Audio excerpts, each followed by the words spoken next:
खुद से जीतने वालों को मेरा सलाम और प्रणाम। बात जापान की है।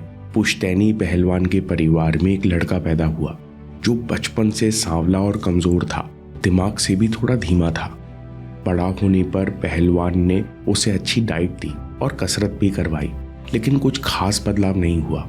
वो लड़का दुबला पतला ही रहा।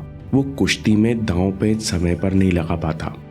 लड़का इतना कमजोर और धीमा था कि अपनी उम्र के छोटे लड़कों से हार जाता।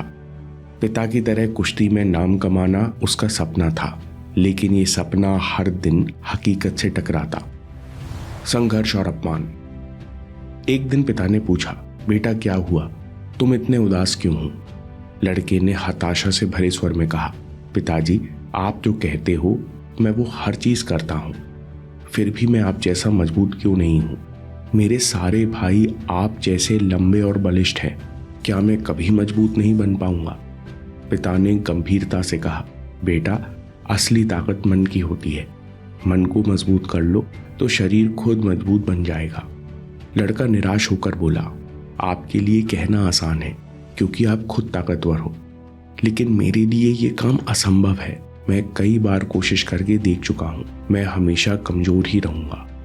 पिता कुछ सोचकर बोले, चल तुझे मैं अपने गुरु के पास ले चलता हूं, उनसे मिलकर तेरी गलतफहमी दूर हो जाएगी।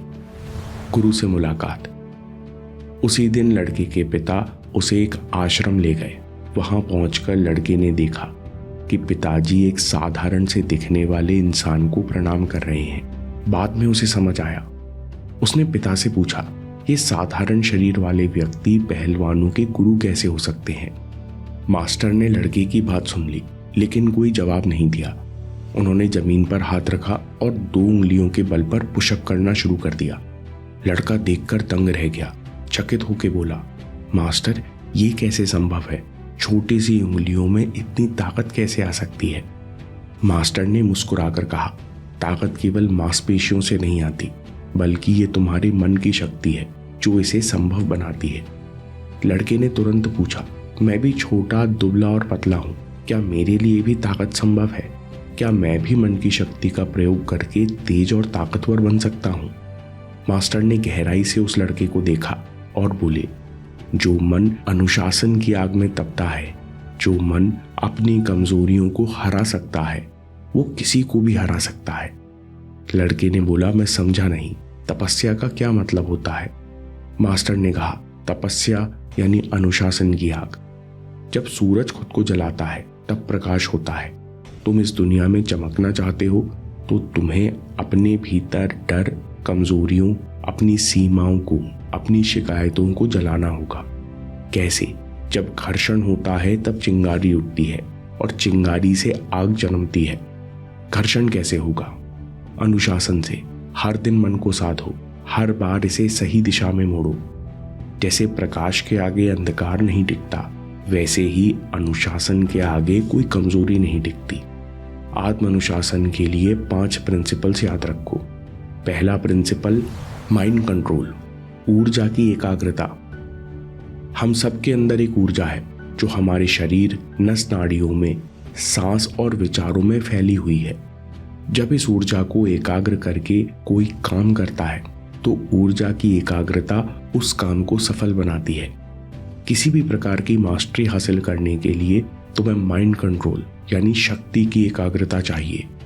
इस एकाग्रता को विकसित करने के लिए दूसरा प्रिंसिपल है, छोटे से छोटे अभ्यास को सर्वोपरि मानो। ज़ेन मास्टर ने कहा, पूरे ध्यान से किया गया अभ्यास का 1 मिनट फिलॉसफी की मोटी मोटी किताबों से कहीं कीमती है। इसलिए छोटे से छोटे अभ्यास को हाईएस्ट प्रायोरिटी दो। जब कुछ काम करो तो तुम्हारी हर एक सांस अभ्यास पर टिकी होनी चाहिए।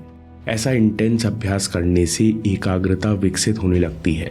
मन धीरे धीरे कंट्रोल में आना शुरू होता है। इच्छा शक्ति अपने आप विकसित होती है।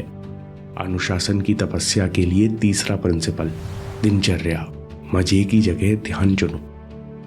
ज़ेन मास्टर कहते हैं कि मजे के पीछे भागने वाला मन शरीर, लोगों और चीजों का गुलाम बन जाता है, फिर कमजोरी और डाउट का भ्रम पैदा करता है। इसलिए सारी दुनिया मजे का पीछा करती है, फिर भी असंतुष्ट और परेशान है। अब तुम ध्यान का पीछा करो। ऐसी दिनचर्या बनाओ जहां तुम एकाग्रता को प्रधानता दो।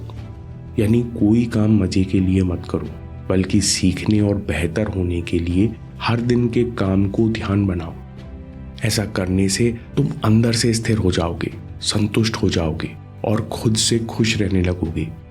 ऐसा करने से मन के विचार और लोगों के कमेंट्स तुम्हें जल्दी डिगा नहीं पाएंगे। इस प्रकार अनुशासन में तपने से तुम अगला प्रिंसिपल खुद जानने लगोगे। हार और जीत मायने नहीं रखती, प्रकृति में केवल बदलाव होता है। ज़ेन मास्टर कहते हैं कि प्रकृति में हार और जीत नहीं होती, ब्रह्मांड में अच्छा या बुरा नहीं होता, केवल बदलाव होता है। और ये बदलाव ब्रह्मांड को बहुत प्रिय है। और ये बात एक योद्धा, एक तपस्वी बहुत अच्छे से समझने लगता है। वो हार से हताश और जीत में उन्मत्त नहीं होता, बल्कि हर बदलाव में सम रहता है और अनुशासन का अगला प्रिंसिपल खुद समझ जाता है। हर स्थिति, हर परिस्थिति में आंतरिक विकास करो।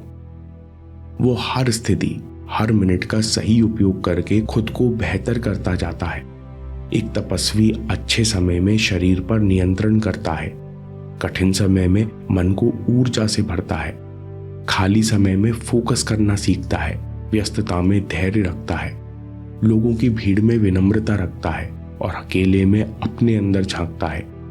मास्टर ने कहा, हर कोई जीवन में कभी न कभी तपस्या करता है, तभी सफल हो पाता है। बाकी लोग तपस्या छोड़ देते हैं, लेकिन मॉन्क और योद्धा जीवन भर तपस्या करता है।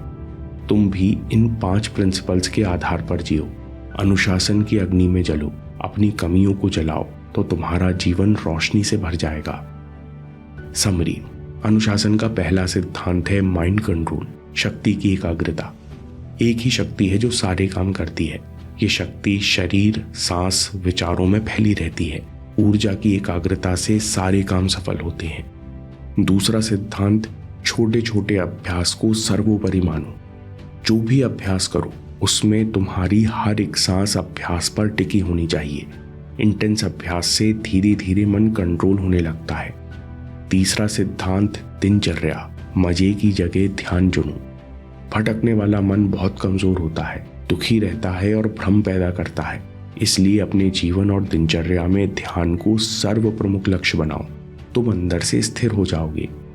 अगला सिद्धांत है, हार और जीत मायने नहीं रखती, प्रकृति में केवल बदलाव होता है। इस हार जीत को छोड़कर केवल अभ्यास करो। अगला सिद्धांत, हर परिस्थिति में आंतरिक विकास करो। धैर्य, विवेक, एकाग्रता जैसे गुण अपने आप विकसित होते जाएंगे। कैसे एक जवान युवक ने अकेलेपन को अपनी ताकत बनाया और ज़ेन मास्टर से एकांत का सही इस्तेमाल करने के 3 स्टेप सीखे। एकांत की शक्ति पर अगला वीडियो देखिए। अभी देखिए या बात के लिए सेव कर लीजिए, क्योंकि आपके समय से कोई वीडियो, कोई ऐप, कोई न्यूज़ कीमती नहीं है। मैं काम के किस्से लाता रहूंगा। हम जीतेंगे।